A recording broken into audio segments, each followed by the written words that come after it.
ನಮಸ್ಕಾರ. ನಾನು ಅಮೋಘ ಚಕ್ರವರ್ತಿ, ಡಾಕ್ಟರ್ ಶ್ರೀ ಎ.ಪಿ.ಎನ್. ಸ್ವಾಮಿಯವರ ಶಿಷ್ಯ. ಎಲ್ಲರಿಗೂ ನಮಸ್ಕಾರ.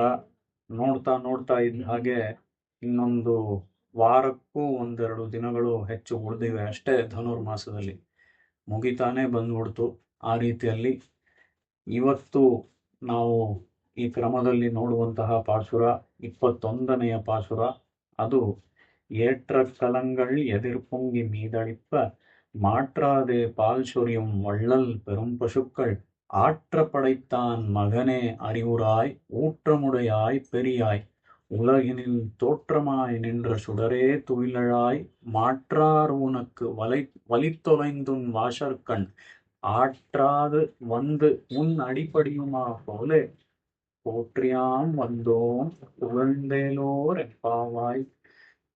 ಈ ಪಾಶುರದಲ್ಲಿ ನಾವು ಗೋದಾದೇವಿ ಯಾವ ವಿಷಯವನ್ನ ಹೇಳ್ತಾ ಇದ್ದಾಳೆ ಅಂತ ನೋಡೋದಾದ್ರೆ, ಏಟ್ರ ಕಲಂಗಳ್ ಎದಿರು ಪೊಂಗಿ ಮೀದಳಿಪ್ಪ ಅಂತ ಅಂದ್ರೆ, ಇಲ್ಲಿ ಇರುವಂತಹ ಹಸುಗಳು ಅಂದ್ರೆ ಈ ಗೋಕುಲದಲ್ಲಿ ವಾಸಿಸುವಂತಹ ಹಸುಗಳು ಹೇಗಿದ್ಯಂತೆ ಅಂತ ಅಂದ್ರೆ, ಅಯ್ಯೋ ಯಾಕಾದ್ರೂ ಈ ಹಸು ನೋಡಿದ್ನು, ಏನ್ ಮಾಡೋದಪ್ಪ, ಎಷ್ಟು ಬಡವಾಗಿದೆ ಹಸು, ಇದಕ್ಕೆ ಏನಾದ್ರೂ ಕೊಡ್ಬೇಕು ಅಂತ ಹೇಳಿ ನಮ್ಗೆ ಅನ್ನಿಸ್ಬಾರ್ದಂತೆ.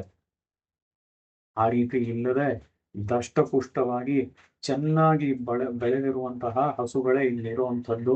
ಅದು ಮಾತ್ರ ಅಲ್ಲದೆ ನಾವಿಲ್ಲಿ ನೋಡುವಂತಹ ಮತ್ತೊಂದು ಮುಖ್ಯವಾದ ವಿಷಯ ಏನು ಅಂತ ಅಂದ್ರೆ, ಇಲ್ಲಿ ಗೋದಾದೇವಿ ಶ್ರೀಕೃಷ್ಣನನ್ನೇ ಡೈರೆಕ್ಟ್ ಆಗಿ ಎಬ್ಸುವಂತ ಒಂದು ಪ್ರಯತ್ನವನ್ನ ಮಾಡ್ತಾ ಇದ್ದಾಳೆ.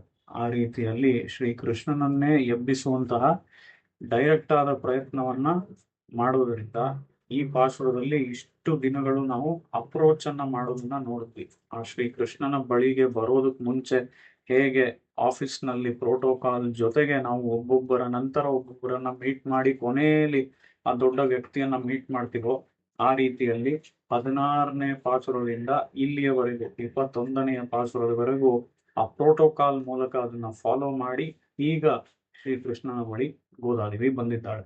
ಆ ರೀತಿಯಲ್ಲಿ ಈ ಪಾಸುರದಲ್ಲಿ ಇನ್ನೂ ಬಹಳಷ್ಟು ವಿಶೇಷವಾದ ಅರ್ಥಗಳಿವೆ. ಈ ಗೋವುಗಳು ಸಾಮಾನ್ಯವಾದ ಗೋವುಗಳಲ್ಲ. ಈ ಗೋವುಗಳು ನಿಜವಾಗ್ಲೂ ಏನು, ಮತ್ತೆ ಈ ರೀತಿಯಾಗಿ ಏತ್ರ ಕಳಂಗಳ್ ಎದಿರು ಪೊಂಗಿ ಅಂತ ಅಂದ್ರೆ ಈ ಗೋವುಗಳು ಹೇಗಿವೆ.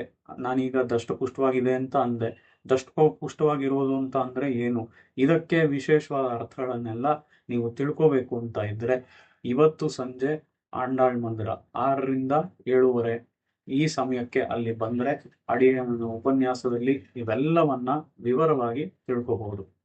ಧನ್ಯವಾದ.